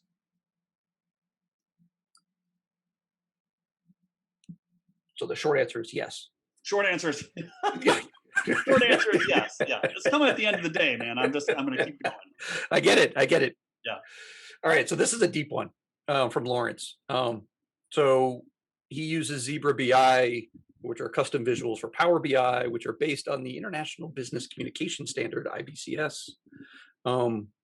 If you're aware of IBCS, can you talk a little bit how the standard, like they have their own communication standards, how does that fit in with a DataViz style guide?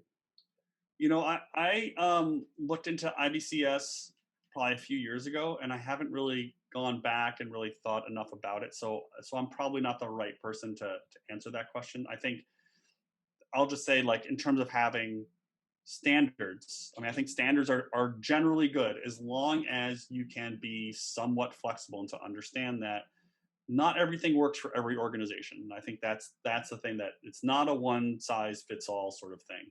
Right. Yeah. So I think I would just say that. Yeah. Okay. Jin asked, does Tableau have a style template to apply like the BBC style guide? So can you, I guess, build it into that? Does Tableau already have one? That's a really good question. I know they have automatic color palettes you can build right in. And I believe you could do the same thing with fonts. Like, I don't think you have to load the font each time. I don't know why my light is, there we go. I don't think you need to load the font each time, but I'm honestly not sure if they have sort of a standard way where you can run it. I don't think it exists, but it's a really good question, and I will ask. That's a good question for our Tableau experts in the crowd too. Yeah, I actually have a call with a Tableau Zen Master tomorrow, so I can ask on that. Excellent. All right, so Will Angel from DC asks, what is the best way to revamp an organizational DataViz style guide? We had a brand update and the new brand colors are less accessible. Oh, man. That's a hard Sorry, Will. Yeah, really. I mean, that's why, I sort of made this case that, I made this case that when you build a style guide, you should be inclusive and have all of these groups. And so it's aggravating when it doesn't happen going the other way, right? So there's clearly like a marketing or a PR group where they didn't like talk to Will about, we're going to have these new colors. Are they going to work for your whole group? So that's sort of the lesson of why we need to have this inclusive approach to it. I think there's a few ways to do it, and it sort of depends. I mean, one way to do it would be to use the new brand guidelines, brand colors, and make the graph and say, this doesn't really, like, you can see how this doesn't work, like just through demonstration, right? Look at this bar chart under the old colors and look at under the new colors, and you can see that under the new colors, it looks dark, or you can't differentiate between the colors, or whatever it is. I think In my Revolt. experience, demonstration speaks loudest, right? If you could show someone, this is why we all do data visualization work, right? We show someone, we can affect change. I think if you can show them that the new is not as good as the old, and then I would take it a second step, Will, if you can. You've got the old version is what you thought was good. The new version is not as good. Okay, so where are we going to go from here? Here's one or two examples of how I've taken the new brand colors and I've modified them or changed them or desaturated them, whatever it is, to make Tinted this them, brand whatever. look Right. right. It's that sort of yes and approach to design. You don't just don't say what's bad, but say here's a solution. So offer a solution to that. When you were talking about colors in your style guide that you're developing and the plugin for Excel, it seemed to be heavily based, and most data I would think is also heavily based on categorical colors. Yeah. Do you also get into when you're not trying to use categorical colors? What does it look like when it's sequential? What does it look like when you're just trying to highlight, Yeah. and that sort of thing? Um, so there's a few ways to handle that. So in the R template, so we do have in our style guide, we do have the sequential color palette, like that's defined. In the Excel add-in, I haven't done that. You actually can, but Excel will by default generate the tints and the shades. But you can define those better. I didn't actually do that when I built it. In R, obviously, it's easier because you just have the hex codes and you just load them in.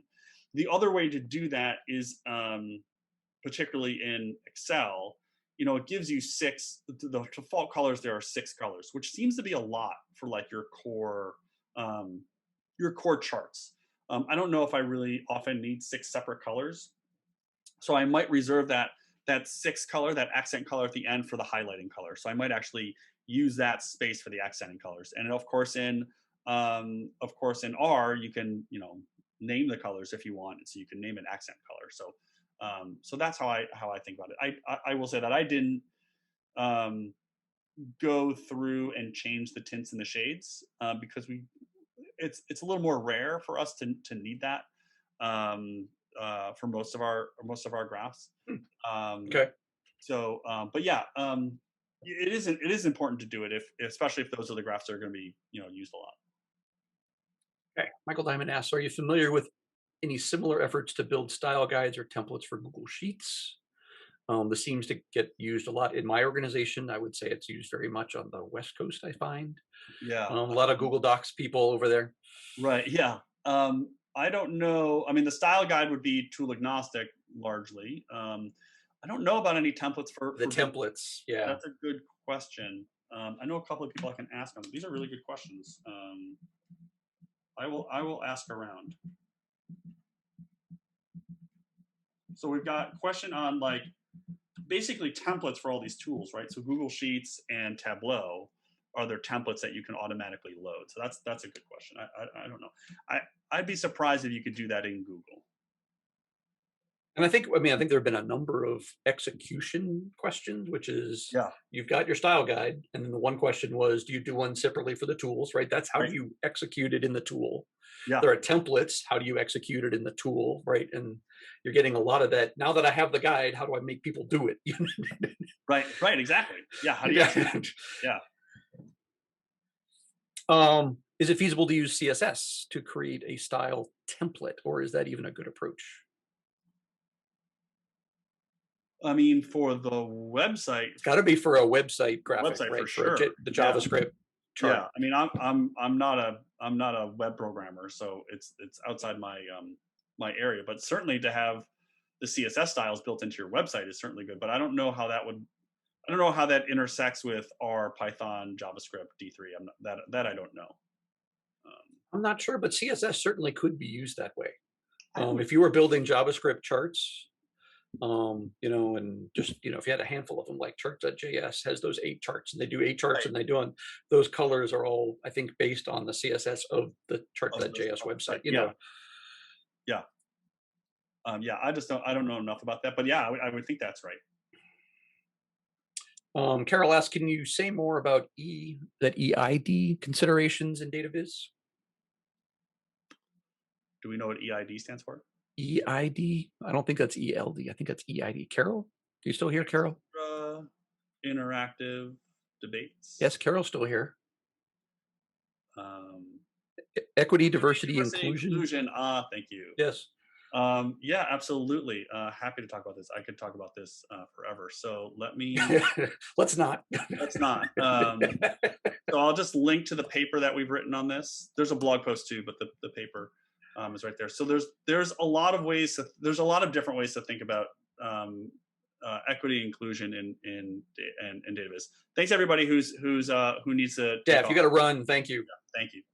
I mentioned the idea of ordering your labels in your graphs, the words that you use. I think it also applies to obviously the icons. That if you use icons, how do you represent different groups? I mean, that's a very sticky one, I guess, is to say it. It is the succinctly. shapes and the colors. Yeah, absolutely. What else we've been talking about in our new work? We've been talking about thinking about how do you incorporate empathy into your data visualizations? How do you actually work with the people and communities that you are communicating with, or that you're trying to focus on in your work?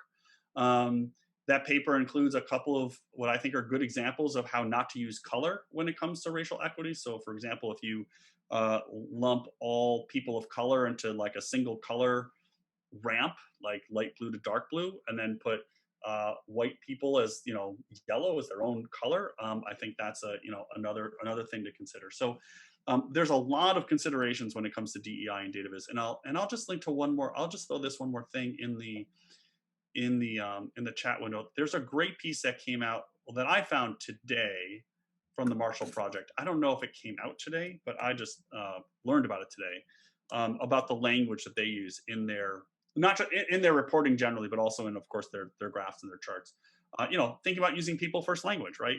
People with disabilities rather than disabled people, describing people as people, not by their skin color. So it's not just blacks, it's Black people. I mean, we want to try to take that into account. Another great resource, if you haven't read, is the Data Feminism book by Catherine D'Ignazio and Lauren Klein. Also has some great reflections and thoughts on these various issues. John, you have it's worth mentioning the talk you did to the New York group on the racial data viz. Yeah. You so have that. I know Naomi put Yeah. that video up, but I think you have an article on policy viz too, right? I think I do. I also have that. That's also on YouTube, that talk. And I can find a link to it real quick. I think I got this one here. Maybe not real quick. I say real quick. Oh, there it was, and it disappeared. Oh, but I thought that was really good. That showed a lot of the examples. Yeah. That you're talking about. Here we go. So if you want to see this talk, oh, you already put in there. Yeah. So there's this talk on YouTube. Thanks, Jeff, for putting that Data Feminism book. Data Feminism, and if you look on page specifically. Everybody open your book. Yeah. I mean, I was literally just working on this today, which is why this is like, why this is top of mind. It's in chapter 6 where they actually talk about data visualization and the words we use and around it. So, for example, the example they give is about criminal justice and using the word, avoiding using the word inmate, right? And using people in jail or people in prison, because it's describing the person as opposed to the situation, or referencing the crime that they committed. Or, the one I use a lot is we don't just talk about poverty, we talk about people in poverty, because poverty is a temporary, potentially a temporary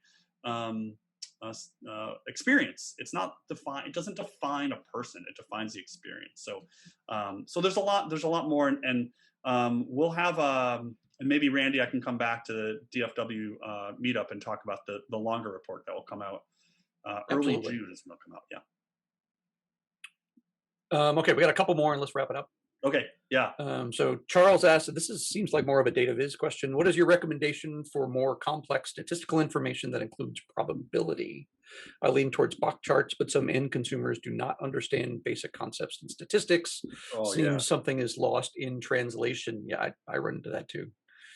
Yeah, I mean so this is what I tell people, right? Like the basic histogram, like even the basic histogram can be hard for people to understand because they don't know what a median Yep. is. Now, I'm generally kind of an optimistic person. So, if you look at your Google, like if you look at your favorite restaurant in Google, it'll show you a histogram of when it's most popular, right? So it's not the data viz, right? Same thing with the box and whisker plot. Like there's a box and whisker plot in the back page of the Washington Post every day that shows temperatures for the forecast.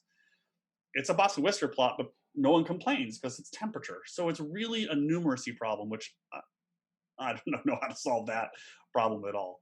Um, I think the way we start to get around this is a lot of these, what I'll call newer graph types that people are using more. So, like bee swarm charts, strip plots, where you're showing more of the data. So, you're actually showing, a bee swarm chart, you're really showing you're showing all of the data. That doesn't work, obviously, for every data set. If you have 10,000 observations, you're not going to put 10,000 bubbles there, right? You have 100 observations, maybe it can work. So there's that difficulty. But I think by being able to show each of the individual points, you help people, or you enable people to see the data better. But I would agree with the person who asked the question that this is an inherently hard problem. And Jessica Holman from Northwestern University has a couple of great papers, but there's one paper that she has, I can dig up in a second, on she talked to data journalists and data visualization experts about their considerations and how they think about this. And it's a common challenge, and I don't think anyone has figured it out. And Jessica and Michael Kay and a bunch of other people are trying to work on that. You ever make any kind of distinction between like beginning, intermediate, advanced charts? Like these charts, we can assume pretty much people understand these are going to take more explanation, and these are for the data scientists, or something like that. Yeah, Um, I think of it more of like the basic charts is like whatever's in the Excel drop down menu. Like everybody pretty much knows, like lines, bars, areas, mm, pies, donuts, right? Pretty much. Sunburst, I mean, that's in there too, Well, and that okay, gets so great. Yeah. sunburst is new, yeah. So maybe not the new one. Sunburst, tree Waterfall, map, yeah. waterfall, yeah, maybe not. So the Excel like 93 one.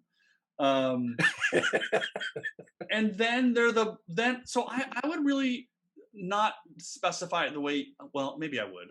So then there's a sort of intermediate, which is like, yeah, maybe a waterfall chart or a box plot, or a box plot I put there, a bee swarm chart. And then I'm not sure I'd call them advanced, but they're more like um, area specific, right? Like sunburst diagrams you see all the time in like the biology and genomics literature. You see Voronoi diagrams in like the ecology literature when you're looking at Chord forest, diagrams. right? Or Voronoi diagrams, right? So I'm not sure that I would call them advanced, or I mean, they are advanced, I guess, but they're more like Specialized. specialized. Yeah, they're more specialized. I think. I don't know Yeah. what the right term is there. Yeah. I've never tried to do that, like write it down, but in my head, I think, oh, that's a more advanced chart. You ought to be careful when you use that. Yeah. And I think a lot of us, especially those of us who've been, who pretty much everybody on this call, when we're thinking about making our graphs, the number one thing you need to think about is your audience, right? And it's not like, I hate this thing. It's like, can your parents read it? Like, could your grandparents understand it? I'm like, Right. well, no. What if my audience is like, I'm writing a journal article for economists? Like, I'm not writing for my grandparents. I'm writing for those people, and that's different. So Right. it's not about dumbing it down. It's about trying to identify who your audience is and matching it to those people, right? So that's yeah. So it's a I don't know. Yeah, it's interesting to think about like this sort of continuum. All right. Last couple, if you're willing to plow through these. Yeah, and then I got to Yep. get Why that. is it? I got to get my bourbon. So we'll do these last. I'm with you. So Scott asks, why is there so much focus on using color to encode information? You mentioned double encoding briefly, but I think that's a really important tool. I try to never encode important info by color alone, just use the color for emphasis. Thoughts? I think that's a really good point. I think the reason is, and I can't necessarily root this in any like neuroscience, brain science um, facts or evidence, but anytime I talk to people about, what's the first thing you notice in this graph, color is usually the thing that comes out first. Like that's the thing that they notice. Oh, there's the red bubble. Oh, there's the blue bar. So I think color is just a very powerful piece of our arsenal. I did sort of blow through the double encoding, but I agree it's important. But it's also in some ways sort of implicit. So in a lot of our charts, I mean, I don't know, is it implicit? If I make a bar chart and I have blue bars and red bars, is the shape, I mean, there is a shape there, but it's not differentiating between the blue bars and the red bars. So I think this is more just anecdotal experience than like science, but in my, you know, teaching and workshops, I find that that's the thing that people mention first and the most often is the difference in the colors. Yeah, so it's pre-attentive attribuutes, Yeah, right? It's absolutely. that stuff you get so quickly, and Right. the question So I the think is question good is because color are there better pre-attentive attributes right? than That's the others? question. Because Right. shape is a pre-attentive attribute Right. just like color is. Right. So I don't know. Yeah, that's an And I interesting don't question. And I feel like I've never seen anything that talks about that I feel like I've scientifically. seen something, but like in the recesses of my brain, I'd have to have at least one bourbon to figure out But that. color grabs you. I mean, they even talk about how Color grabs color you. looks like it's close, like red looks like it's closer to you, and Right. you perceive it differently, and that sort of stuff. Right. Okay. Will, do you predict color choice will ever be less subjective compared to typography? There are not as many generally agreed upon rules. It can be exhausting. It Good is. luck, I Will. mean, yeah, I totally agree. You know, again, as someone mentioned earlier in the chat window, you know, part of DataViz is art, and so part of art is choosing these colors. And you know, you know, there is subjective to topography. I guess it is a little bit. Well, I don't know. Is it? I guess it is a little bit different. Maybe people don't feel as strongly about their typography, right? They don't feel as strongly about their fonts. They know what they don't like, but they don't. If you gave them a handful of fonts, they'd be like, Right. yeah, No, the okay. default's fine. Right. Yeah. Exactly. Yeah. Yeah. It's fine. Calibri's fine. Don't worry about it. I mean, I'll say. I guess I would just quickly say, like, when people ask about color tools to help them pick their color palettes, I always reference Adobe's color tool, but also note that that's a pretty I mean, it's not complex, but it's a very detailed tool, as opposed to like Coolers or Colored or Color Brewer, where it's sort of like, here's a bunch of palettes to choose from, and you're sort of like, yeah, I like that one, I'll use that one, right? So that's like, especially for people who are just starting, like, again, I'm not a designer, so like when I try to do these color choices, I try to find a designer who can help me out. I think people, whether it's fonts or colors, I think a lot of people appreciate the design team setting those standards and Yeah, choosing for them so they don't have to choose colors. yeah, absolutely. All right, last one from a tree. I think a tree. I hope I got that right. How to introduce and bring chart culture into an organization with a spreadsheet mindset. How do you get people just to visualize stuff? Yeah, that's a really good question. So I will say that one of my first trainings that I did years ago, um, I was training the analyst staff, and their weekly they had to create these reports, and they're basically multiple reports with these tables that were like, you know, 50 columns by 50 rows, and they knew that this wasn't the best way to present the information. And so what we talked about was, why isn't it the best way to present information? Well, because the manager goes to the 47th row and the 13th column, other way around, whatever, and they find the cell, the thing that's their group that represents their group, and they see that, but they don't see the bad thing that's happening that's going on over here in the table. So my argument has always been to start small and get some wins under your belt, and then and then grow from there. So Naomi just said, you know, demonstration is everything. So absolutely. So if you're in that example of you're creating these weekly tables for managers, start creating graphs. It might be something simple like a heat map where you just add color on top. The numbers are still there, but you add color on top, or you add icons, not the Excel like icons, but like your own icons, right? So add icons just to like even just make a table more visual, and you demonstrate that there's a better way, that the dense table you've been looking at for all this time, you're missing some other things, and look how much better um, you can find the underlying story or argument or bad thing that's happening if I present this to you not as this dense table across 40 different pages, but if I show it to you as a series of graphs. So as Naomi mentioned here, demonstration is everything. And I think that's the way you get people on board is you demonstrate, they see the value, you get these small wins under your belt, and then you start to grow from there and you build momentum. I have, I get lots of emails from places that are like, ooh, can you help us build this, this website? We want to build a website with a dashboard and a thing. And I'll say, well, what's your goal? What's your target? Oh, well, we run, a series of food banks, and we want to show the managers or the staff of each of the food banks, how many, people they've served, each week for the last 6 months. Well, that's a bar chart or that's a line chart, right? You don't need a website for that. You just need a chart. You just need to make a good chart. And so if you start small and have those small wins and demonstrate that success, then I have found that it grows from there. And we are now at a point where people recognize the value of data and they recognize the value of data visualization. It's sort of in the common lingo now. And so I think if you can embrace that and show those demonstrations of success, I think you'll ultimately be successful. And I think to clarify, I think it's a matter of demonstrating them both ways. So give them their table Yeah. and show them Yeah. the chart. So Yeah. they get what they're used to and then go, ooh, I like the way that looks. Now I can see something I couldn't see before. Absolutely. It's the same thing we use when everything's a bar chart and you want to break them into something else. You show them their old bar chart, but then also show them the new way. Well, and it's the same way we were talking about Will's question, right? How do you go from, we had a decent color palette, we now have this bad color palette, it doesn't work for DataViz. Well, here's what we liked, here's what we have now, we don't like it, here's where we think we should go with this, and we should change it in this particular way. So yeah, demonstration is key. All right, John, thank you very much. That's the end of our Q&A. We had 26 fantastic questions. We had a really engaged group tonight. So that was fabulous. We're going to share the slides. We're going to share the video. I just put my email in the chat. So if anybody wants me to send you the text transcript of the chat, send me a note. I'll send that to you, or you can send me a note on Twitter, or you can find me on the InfoNewt website or whatever. And I'll send you the chat transcript as well.